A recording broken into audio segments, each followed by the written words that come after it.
Salut à tous, bienvenue. Vous le connaissez sûrement parce que sa réputation le précède. Il s'appelle David Lefrançois. Il est psychologue, docteur en neurosciences, directeur de l'Institut de neurosciences appliquées. Voilà, donc il est coach, évidemment. On le connaît aussi pour ça et il est dans nos studios. On va parler d'Alia avec lui. Ça va nous changer, c'est bien. Ils ont relevé le défi de l'Alia. Alia Story, c'est vous, c'est nous. Et oui, ça va nous changer de parler d'Alia. D'abord, bonjour, bienvenue. Avec plaisir, bonjour, avec très heureux d'être là. Nous aussi, David Lefrançois, parce qu'on vous connaît beaucoup en tant que coach. Je résume un peu tous vos titres, mais voilà, en tant que formateur de coach aussi. Mais on connaît moins la personne que vous êtes, on connaît moins pourquoi vous avez décidé il y a quelques années de vous installer en Israël. Et c'est vrai que ça nous intéresse beaucoup, au plus haut point. Donc, on voudrait savoir qu'est-ce qui vous a pris il y a 3 ans et demi pour prendre la décision, alors que vous aviez des affaires qui marchaient très bien, très bien. Et une vie professionnelle très dense en France, notamment, parce que vous travaillez aussi au Canada, de vous installer en Israël. Oui, en fait, c'est un conflit de valeurs avec le pays dans lequel je vivais, qui s'appelle la France. Je ne me retrouvais plus du tout dans les valeurs de ce pays, dans la façon dont on traitait les Juifs notamment. Et voilà, il y a une succession de différents événements qui ont été des signes de transformation. Donc on avait la volonté de partir, de faire notre allié avec notre épouse un jour. Limite on parlait de retraite, tu vois. Donc, mais ces événements ont fait que les choses se sont précipitées et pour notre plus grand bien. Alors, on va rentrer un petit peu dans le détail quand même, parce qu'à l'époque, vous étiez expert dans une émission de télé sur France 2, pour ne pas les nommer, qui était assez connue. Et puis, on était en pleine période de l'opération Bordure Protectrice. Voilà, et on sait combien Israël était décrié, critiqué, vilipendé. Et vous avez assisté en direct à à des informations tout simplement données par une journaliste, et vous avez réagi. Ça passe à tout le monde. C'est ça. J'étais sur à l'époque, il va y avoir le festival de Cannes. Ouais. On demande d'intervenir en tant qu'expert en psychologie. Il va y avoir, je suis installé sur un plateau, c'est du direct. Il y a cette journaliste qui va commencer à dire des choses affreuses sur Israël, sur ce qui se passe, en disant que ici c'est vraiment un état de siège, que c'est la guerre en permanence, que les Israéliens. Et en fait, moi, 2 jours avant, je revenais d'Israël. De Tel Aviv notamment. De la plage. Et je l'ai regardé un peu halluciné. J'ai dit, mais en fait, d'où tu tiens ces informations ? Parce que moi, il y a 2 jours, j'étais sur la plage et il n'y avait pas ça du tout. Ouais. Et en fait, tu es en train de décrire quelque chose qui ne se passe pas du tout en Israël. Et voilà. Et je l'ai remis en question assez fortement. En direct, hein ? Oui, en direct. Et justement, je profitais que ce soit direct parce qu'on n'a pas toujours la possibilité de le faire. Comme la télé, c'est que du montage. Parfois, tu es tellement frustré de voir ce qu'ils font au montage que ça te fout plutôt les boules. Mais là, je pouvais pas laisser passer ça. Ce qui m'a valu une convocation assez tard dans le bureau du président de la chaîne, qui lui-même m'a dit en clair avec ces mots, si tu m'embêtes vraiment, parce que cette semaine j'ai eu un problème avec Zemmour, qui avait aussi décrit l'actualité. Et en fait, je lui disais, mais en fait... L'actualité en disant que 80% des agressions étaient effectuées par des musulmans. Qui était un rapport de police de l'époque. Voilà. Okay. Et bon, ça avait fait beaucoup de bruit. Exactement. Et donc le directeur de la chaîne, il en avait un petit peu marre de ces juifs. Ben, c'est ça. Et juste lui, on va me dire, mais David, je comprends pas en plus quel intérêt. T'es pas juif, David Lefrançois. Lefrançois, je suis un ninja. Et ben je lui dis non. D'abord, je suis juif, mais quand même. L'information, c'est l'information. Tu es le service public. Tu te dois de valider parce que derrière, il y a des conséquences, notamment en termes d'antisémitisme, notamment en termes de jeunes qui vont se faire frapper dans les quartiers. Et quand je suis rentré le soir, il y avait un événement où il y avait à peu près 12 000 personnes dans la rue. C'est beaucoup, 12 000 personnes. Une manifestation terrible contre Israël. Contre Israël, avec les personnes qui disent Juifs de France dehors, à mort les Juifs, et il faut les égorger. Ouais, on oublie, avec la police qui ne fait rien. C'est-à-dire que il y a quelqu'un qui va donner un rapport de police qui s'appelle Éric Zemmour, qui va se faire limite limoger. Et là, il y a 12 000 personnes qui scandent qu'il faut égorger les Juifs, qu'il faut les tuer, et qu'il n'y en a pas un qui bouge. Et on a regardé ça avec mon épouse, et on s'est dit, c'est la dernière fois. Parce qu'aujourd'hui, il y a un pays qui s'appelle Israël. Et voilà, et on a pris la décision ce soir-là de dire, tu sais quoi, nos vacances qu'on avait prévues chez un ami qui avait une belle société aux États-Unis, notamment à Miami, on devait passer le mois d'août chez lui. Et on a dit, écoute, viens, on annule, on part en Israël. On essaye de survivre à Tel Aviv le mois d'août. Et si ça nous plaît, objectif 1 an. Pourquoi il faut survivre au mois d'août à Tel Aviv? Ouais, la chaleur, le monde. Les touristes, les prix qui flambent. Mais tout, Ouais. tout. Mais en même temps, c'était tellement sympathique. Et pour la première fois de ma vie... Donc vous l'avez fait. Hein. Ah, on l'a fait. Et puis après, quand on est revenu, il a fallu que j'organise beaucoup. À l'époque, je travaillais beaucoup avec aussi des grands groupes. Des sociétés. Ah oui, c'était plus de 50% de mon activité. En tant que conseil, en tant que consultant, coach, en tant que consultant coach, et tout ce qui était veille stratégique aussi sur comment on envisage le coaching de la société, ou l'accompagnement de la société, ou des transitions. Parfois, je travaille beaucoup aussi sur des fusions-acquisitions auprès de grands groupes bancaires pour voir un petit peu comment ça va se passer pour que les personnes... On a souvent un problème d'acculturation, c'est-à-dire les cultures vont se mélanger. Bien prévoir que les hommes puissent assumer cette culture et cette transformation, parce que c'est important. Bien sûr. Et donc, vous aviez toutes ces activités-là, donc il fallait s'organiser. C'était pas simple. Non, c'était pas simple. J'ai été très clair. J'ai dit, voilà, je déménage dans 1 an. Je termine ce que j'ai à terminer avec vous. Ou vous acceptez que je vous mette éventuellement une personne que j'ai formée, ce qui s'est passé dans 50% des cas. Et puis voilà. Par contre, comme on savait qu'on allait vivre ici, il fallait que moi aussi, j'ai réfléchi à comment migrer aussi une part de mon business, parce que c'est quand même 50% de mon chiffre d'affaires qui allait partir. Et donc j'ai décidé de m'orienter sur proposer au grand public via une chaîne que j'ai créée qui s'appelle une chaîne YouTube, qui cartonne aujourd'hui. Qui s'appelle comment? C'est David Lefrançois. Ah ben voilà, tout simplement. David Lefrançois. Ouais. Et on a passé la barre des 200 000 abonnés la semaine dernière. Donc c'est pas mal. Donc c'est pas mal. Donc vous avez migré, vous avez organisé en gros ce voyage, cette nouvelle vie, voilà. Oui. Parce que bien sûr, il faut penser quand même à la Parnassa, évidemment. Oui. C'est pas évident, mais il faut y penser. Alors, vous nous avez dit en introduction que vous étiez juif. Pourtant, vous avez découvert votre judaïté très tard. Vous aviez 28 ans. Comment ? Bah oui, comment ? Qu'est-ce que ça a fait dans votre vie ? En plus, vous êtes coach, donc on imagine que... Alors, c'est assez étonnant parce que moi, je donnais des conférences assez jeunes. J'ai donné des conférences à peu près à l'âge de 25 ans sur le développement personnel ou autre chose. Et j'avais une formation qui est une formation de psychologue jungien. Et souvent, moi, à cette reprise, des personnes venaient me voir et me disaient « Est-ce que vous êtes juif ?» Et j'ai dit « Mais pas du tout. Non, parce que le discours, ce dont vous parlez, les zones d'ombre, ça ressemble beaucoup au Yetzirah. » Pas du tout. Et un jour, je travaille pour la Guilde européenne pour le développement des pays de l'Est. C'était une des premières missions que j'avais en tant que psychosociologue là-bas aussi. Et donc, ma traductrice, je lui dis, voilà, écoute, on est en Slovaquie, il y a la Roumanie qui est juste à côté, il y a le château de Dracula, j'ai fait un mémoire sur Dracula. C'était mon mémoire de psychologie. Okay. J'ai créé le concept du vampirisme psychologique, voilà. J'avais fait un lien entre ce que disait Jung et le vampirisme psychologique. Et il y a un village, j'ai juste le nom, je sais qu'est enterré mon arrière-grand-mère, et j'aimerais pouvoir la voir. Et le fait est que dans la journée, on a pu voir tous ces événements-là. Et quand je suis arrivé sur le cimetière, il y avait un très vieux monsieur, il avait 83 ans, et quand la traductrice lui a expliqué qui j'étais... Vous étiez l'arrière-petit-fils de Madame. Madame, il m'a saisi dans ses bras, il m'a embrassé, et il m'a dit, mais je pensais que tout le monde était mort dans cette famille. Et donc là, on traverse le cimetière, il y a une petite rue, on rentre dans un carré juif, et je me retrouve devant une tombe avec une Magen David, avec les informations qui corroborent, mais je lui dis en fait... C'est là que vous avez compris que vous étiez juif ? C'est à ce moment-là ou vous le saviez déjà ? Non, je ne savais pas. C'était pour moi une révélation. C'est-à-dire que... Et je dis même à ma traductrice, il se trompe, on n'est pas juif dans la famille. Alors il dit qu'il est sûr. J'ai dit, mais il est sûr de quoi ? Il a 83 ans, il a peut-être pas sous de sa tête.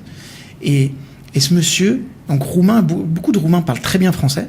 Et en fait, il m'a regardé avec un bon français. Il m'a dit, j'ai toute ma tête. Je parle très bien votre langue. Cette femme, je l'ai connue. C'était la meilleure amie de ma sœur. J'étais fou amoureux d'elle. Et je peux vous garantir que je connais tellement mon cimetière. Il n'y a pas une autre personne avec un truc. C'est elle. C'est elle. Et ils sont juifs dans la famille. Et je peux même vous expliquer. Donc, elle était morte en 42. Et ils sont partis, ils ont construit l'aile ouest d'Auschwitz. Donc tout le village avait été récupéré. Voilà. Et c'est comme ça que j'ai su. Après, il a fallu que je fasse des démarches d'investigation. Vous avez fait les démarches pour reconnaître votre judaïté. Vous avez réussi. C'était pas simple. Non, c'était un parcours. Le consistoire vous a pas trop aidé. Non, le consistoire n'a pas aidé du tout. Et heureusement, grâce au cousin de mon épouse. qui est d'abord un grand érudit de Torah, qui m'a présenté le Rav Mimoun à Marseille. Et qu'on salue s'il nous écoute, on ne sait pas. Vraiment, parce que quel homme extraordinaire, parce que je lui ai raconté mon histoire. Il m'a dit, écoute, je te crois, mais je vais tout vérifier par moi-même. Amène-moi les papiers. Amène-moi les papiers. Et puis après, c'est parti, votre vie, on va dire, après un nouveau tournant. C'est ça. Voilà. Et puis, vous êtes arrivé en Israël, comme on l'a raconté. Alors, vous êtes on va dire, c'est un docteur en neurosciences, c'est très important dans votre activité. Vous coachez, vous coachez aussi des gens qui ont envie de coacher à leur tour, hein, donc des professionnels. Quel est votre secret? Parce que quand je vois, on va en parler aussi, la photo qui est derrière vous, un show de 2h30. Alors c'est quoi? C'est du coaching, c'est un show, c'est quoi que vous allez faire le 8 décembre, pardon, 2019? Le 8 décembre, à Tel Aviv. Je souhaite interpeller les personnes sur leur stratégie de réussite. Est-ce que ce que tu mets en place dans ta vie, ça te permet vraiment de réussir ou pas? Parce qu'en fait... Mais ça paraît des paroles magiques, tout ça. Oui, alors ça paraît des paroles magiques. Derrière, il y a un vrai travail à mettre en œuvre. Mais déjà, c'est important de comprendre que notre monde, il a changé.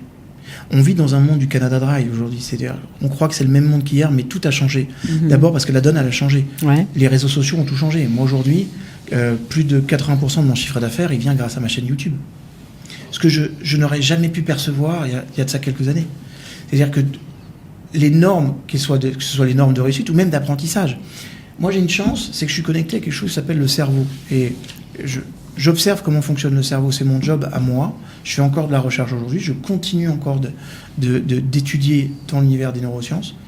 Et on s'aperçoit qu'il y a plein de découvertes qui nous permettent d'appréhender différemment nos problèmes, nos émotions, la vie, les apprentissages.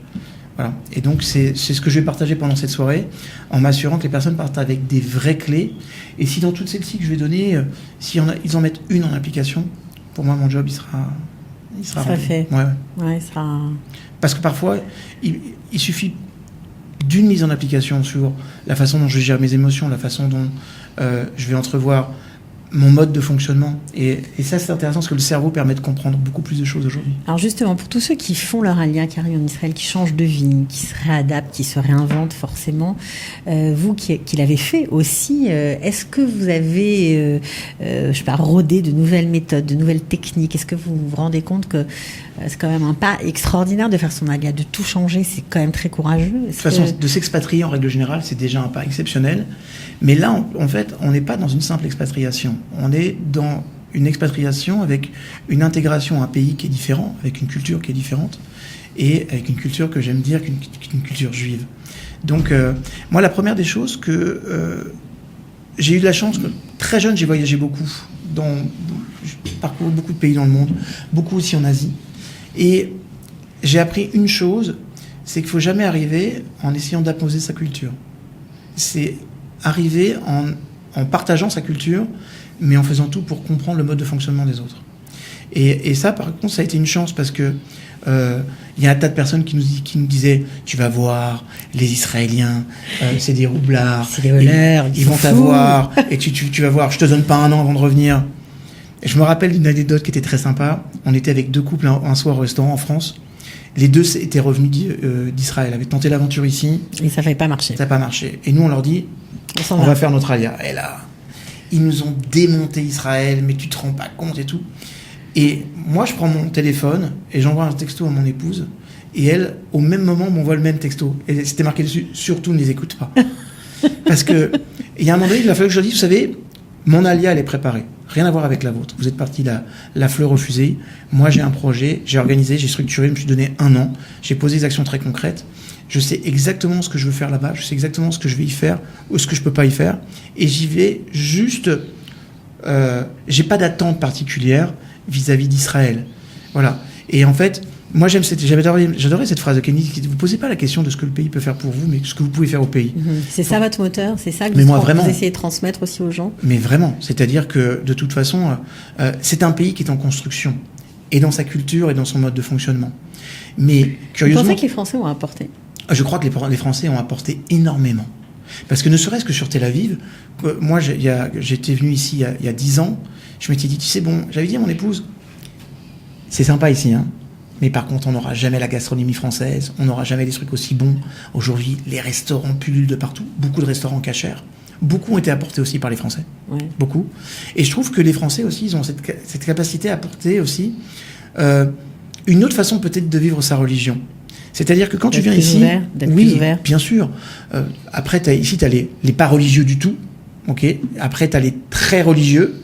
Et je trouve que le Français, il se place vraiment au milieu, il sait être dans sa modernité, les femmes sont jolies, les femmes s'habillent, elles sont modernes, et en même temps, elles sont toujours en contact avec la tradition. Et ça, je trouve, c'est quelque chose que les Français ont pu apporter. Moi, j'aime bien. Bon, alors qu'est-ce qu'on peut dire à ceux qui nous écoutent et qui ont peut-être envie d'en savoir encore plus sur vous, et surtout d'avoir des clés pour réussir sa vie? Ça me fait rire, excusez-moi le titre, je suis pas sympa, mais bon. Réussir votre vie en 2020. Peut-être que ça marche. Ça marche que pour 2020. Après 2021, il faut que je donne une autre conférence. Pour commencer. D'accord, ok. En fait, c'est intéressant parce que réussir sa vie, moi j'ai eu la chance, j'ai coaché les plus grands. Je sais. Et combien... Donnez-nous quelques noms. J'ai coaché une personnalité comme David Guetta, j'ai beaucoup de grandes personnalités à la télévision, j'ai à peu près 11 champions du monde et olympiques. Donc, franchement, j'ai fait le très très haut. Et je me suis rendu compte que ces personnes qui pouvaient parfois afficher un succès exceptionnel, je pouvais absolument pas dire d'eux qu'ils avaient réussi. Et nombre de fois, je me suis dit, mais bon Dieu que j'ai pas envie d'être cette personne-là, quoi. Voilà. Et on m'a proposé, par exemple, l'année dernière, beaucoup d'émissions de télé. Depuis que j'ai quitté la France, que ce soit sur M6 ou TF1, on m'a proposé des émissions de télé qui sont plus débiles les unes que les autres, mais que n'importe qui aurait pu accepter parce que ça donne une certaine forme de succès, de réussite. Bien sûr, ça donne de la visibilité. Ça... Exactement. Mais aujourd'hui, moi, j'ai plus besoin de ça parce que j'ai une bonne visibilité, notamment avec ma chaîne, et puis je suis plutôt bien connu et reconnu. Donc ça, de ce côté-là, ça va. Mais par contre, c'est important de poser la question, c'est quoi réussir vraiment aujourd'hui? Est-ce que c'est d'être visible? Est-ce que c'est d'avoir une... Les gens confondent facilement succès et réussite. Exact. Et c'est juste important de te dire, je vais vous rappeler peut-être des clés que vous savez déjà, mais je vais vous donner ensuite les moyens. Parce que ce que permet... Ça sera pratique aussi. Ah, c'est pratico-pratique. Pas que théorique. Non, moi j'aime pas ça. D'accord. J'aime bien... Il y a toujours un aspect hyper pédagogue. Par exemple, sur les 2h30, il y aura 1h30 où je vais faire des apports. Ça, c'est certain. Et des apports qui sont percutants sur la vie de tous les jours, sur la vie de personnes avec lesquelles j'ai bossé. Mais derrière, c'est pour ça que ça dure 2h30. Derrière, il y a 1 heure d'atelier où tu vas gratter, je vais te poser des questions, tu vas toi-même t'engager. Tu dois sortir là avec un plan de route et des actions très concrètes. Pour moi, des proches disaient ça très bien. Ils disaient, je préfère un imbécile qui avance que des intellectuels qui réfléchissent. C'est sympa de réfléchir, mais il y a un moment donné, c'est important de se dire, savoir, c'est quoi le next step, quoi. C'est quoi la prochaine étape, concrètement. Moi, j'ai un mot que j'aime, c'est concrètement. Comment je fais? Et tu vois, c'est ça que j'ai aimé aussi dans mon métier, et notamment dans les neurosciences. De voir l'évolution des gens. Bien sûr. Et puis surtout, on a eu un succès énorme avec Yakov Sitruk ici, qu'on a fait une série de conférences appelée Torah et Sciences. Pourquoi ça a eu ce succès? Parce que la Torah peut t'apporter de très très grands principes, mais à un moment donné, face à ce principe, t'es en face à ton propre changement. Comment je fais concrètement? On te dit, il faut pas te mettre en colère. Oui, vas-y, comment tu fais? Ou alors, personne vont te dire, tu sais, dans la vie, il faut lâcher prise. J'adore. Non, c'est une idée géniale. J'adore. Comment fait-on? Super conseil, mais comment concrètement on lâche prise? Et l'observation du mode de fonctionnement du cerveau nous donne des clés qui sont irréfutables. Et c'est des séquences. Si on respecte ces séquences, ça fonctionne. C'est pour ça que les neurosciences, c'est une véritable lame de fond et c'est pas terminé. Ça ne fait que commencer. Oui, parce que d'abord, les neurosciences s'interpellent partout. En plus, il y a un énorme lien qui est fait entre les neurosciences et l'intelligence artificielle. J'espère pour le meilleur. Voilà, après, on verra ce que dira le monde. Bon, alors on comprend que voilà, vous avez beaucoup de projets encore ici en Israël pour nous.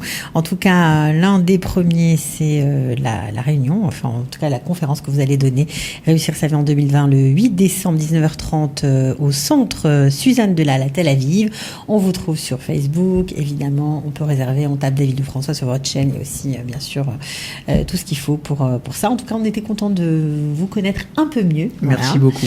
Je voudrais juste remercier aussi Véronique Dahan qui a sûr. été vraiment à l'initiative de ce projet. Tout à fait. Parce que au départ, je voulais pas le faire. Non, mais elle m'a dit tu peux pas ne pas faire ce qu'on fait en France ici. Voilà, en fait, c'est ça. Cette conférence, c'est ce que vous faites en général. Ça fait partie de vos activités en France, au Canada aussi. Oui. Merci beaucoup. Avec grand plaisir. Merci beaucoup. Et on se retrouvera peut-être une prochaine fois. Ciao. Ils ont relevé le défi de l'ALIA. ALIA Story, c'est vous, c'est nous.